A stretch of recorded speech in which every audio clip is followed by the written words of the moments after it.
All right, y'all. So the best thing that you can do if you're trying to start reading this year is to start by choosing short books. See, you want to finish something and feel that sense of accomplishment as soon as possible. That's what's going to get you in the habit and stick with it and start to make reading a part of your life. And that's why I put together this list of 5 short and excellent books that you can read in just one day. First book on the list is Siddhartha by Hermann Hesse.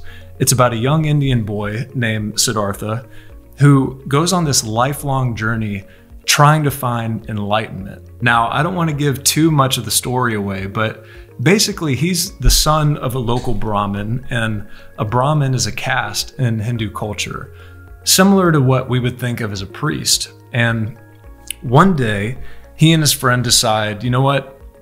This isn't the life that we want to live. I want to go off. I want to go out on my own, away from the family, away from home, in search of the truth. And that takes Siddhartha on this quest through poverty as he lives the life of an ascetic samana, through times of wealth as a businessman, and on into old age, where he starts to find peace and he starts to reflect back on his journey. Now, Hesse was an interesting guy.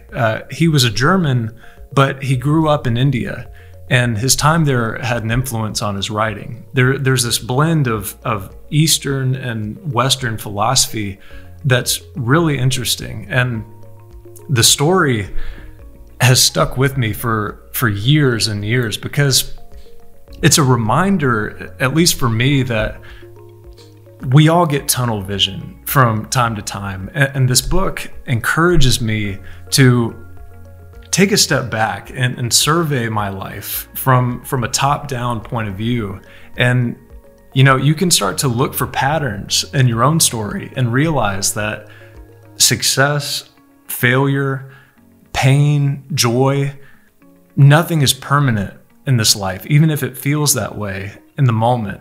It's roughly 150 pages long, but you know, that's a little deceiving because, as you can see, it's a pretty small book. So that is Siddhartha. Let's move on. Okay, number 2 is a classic by my favorite author. This one is Notes from Underground by Fyodor Dostoevsky. Now, if you want to peek into the world of Dostoevsky, this is where you need to start. He notoriously writes these very, very long books. I mean, you know, Crime and Punishment, The Brothers Karamazov, these are tomes for most people. And before you commit to a 1,000-page book, read Notes from Underground. It's only 130 pages, and it's one of Dostoevsky's most insightful works in terms of how it relates to our time here in the 21st century. And I don't want to get into the story too much. I made a full review of that book. If you want to watch it, there's a link down in the description where you can find it. But I do want to say that we get to know the main character, the underground man, late in his life. At that point, he's bitter, he's obsessed with his own intelligence and his pride, and he's isolated himself from the world. And we find out that there was actually a time in his life where things were very different. It wasn't always that way. There was this inflection point where the habits of his thinking started to compound and take on a momentum of their own. And we get to see the result of that over time in the book. You know, we're all creatures of habit. And you know, a quick word on habits, it's incredible to me what a difference small habits can make if you maintain them consistently over time. I guess it's been 4 years now, back in 2019, that I decided I was going to start reading, and it was 20 minutes a day. And let me tell you, even that for me was tough. But then slowly, I remember that snowballed quickly into from 20 minutes to 30 minutes and then to an hour. And that hour is roughly only 4% of my day. But that small investment of time has just, it completely changed my life. It's actually, looking back on it, it's changed who I am. But With that being said, let's move on to book number 3. This is Man's Search for Meaning by Viktor Frankl. Now, this is my favorite book on this list. If you watch this and you only pick one of these books, pick this one, I'm telling you. I remember I was reading it during March of 2020 when lockdown happened, and it couldn't have come at a better time. It's Frankl's autobiography of the time that he spent as a prisoner in the Nazi concentration camps during World War II. And obviously, the whole COVID thing was nowhere close to what being a prisoner of war was like. There's no comparison to be made there. But the common thread is this question: what do you do when nothing seems like it's in your control? When everything is taken away and your future isn't clear, how are you going to move forward? And here's what Frankl has to say. We had no documents. Everyone was lucky to own his own body, which, after all, was still breathing. Everything can be taken from a man but one thing, the last of human freedoms, to choose one's attitude in any given circumstance.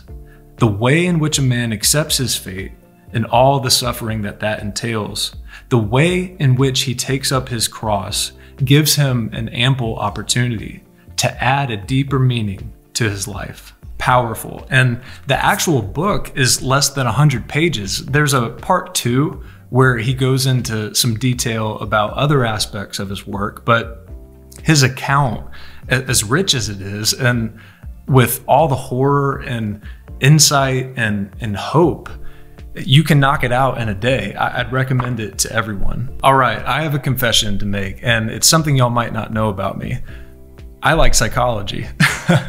And that's pretty obvious if you look at the books I chose. And by the way, if you like the video so far, please hit the like button and subscribe to the channel. It helps me make more of these videos. Number 4 is one of the shortest and best works of psychology I've ever read. This one is The Undiscovered Self by Carl Jung. He was one of the founders of psychoanalysis, along with Freud, and to me, now I haven't read much of his work, I need to read more, but he dug a lot deeper than Freud did into the nature of consciousness. He brought together really foundational ideas like archetypes, the collective unconscious, and in this book, he explores how in the wake of, the 20th century, as the West began to reject traditional religions and embrace scientific rationalism, he was exploring the responsibility that every single one of us has to become a true individual and resist the temptation to get caught up in popular mass movements or centralized authoritarian systems. And a lot of that was based on what he saw happening during World War II, similar to Frankl, similar to Dostoevsky in the previous century. There was a vacuum of meaning taking place. And he also noticed it wasn't so much the case that religion had been thrown out, it was just being replaced by something different. He said the goals of religion, deliverance from evil, reconciliation with God, rewards in the hereafter, and so on, have turned into worldly promises about freedom from care for one's daily bread, or the just distribution of material goods, universal prosperity in the future, and shorter working hours.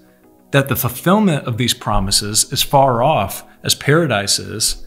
It only furnishes an analogy and underlines the fact that the masses have been converted from a supernatural goal to a purely worldly belief, which is extolled with exactly the same religious fervor and exclusiveness that the creeds display in the other direction. Great book.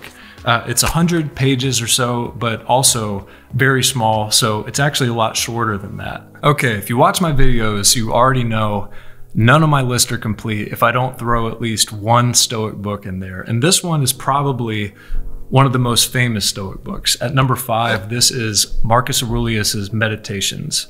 This one's roughly 100 pages, like the rest. And, look, if it takes you longer than a day to read this book, that's fine.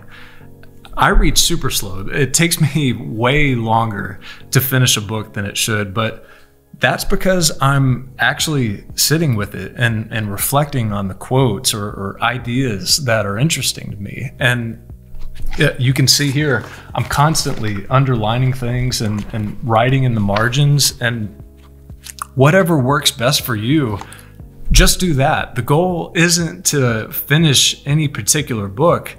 The goal is to become a reader.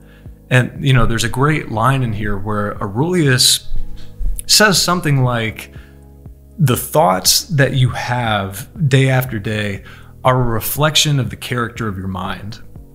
I love that. And he says the soul is dyed by the thoughts, and reading expands the palette of colors or ideas that you can dye your own thoughts with. So that's all for now. I gotta go, so y'all be well and go read something.